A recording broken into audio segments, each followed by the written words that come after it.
Huwag mong husgahan ang isang tao base sa kanyang uri ng trabaho.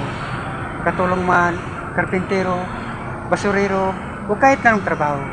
Pisbolero, barbero, sipultulero, basta marangal. Dahil hindi man batayan ang trabaho para respetuhin mo isang tao. Dahil ang buhay, kailangan natin ng diskarte para umasenso. Aanin mong diploma kung wala kang mga respeto sa kapwa. Kaya tayong lahat ay pantay-pantay lang. Tayong lahat ay may karapatang tratuhin ng tama. Kahit walang pinag-aralan. Tandaan natin na kahit ano pang kursong natapos mo, kung ang kaya mo lang palagan ay ang sarili mo at wala kang respeto.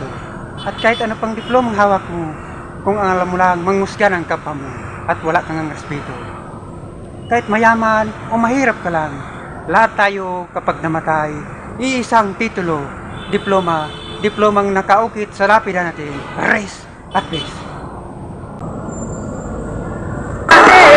Sabi ng nasa kalwa, it's time for Africa. Ang mga naman, ibigin ang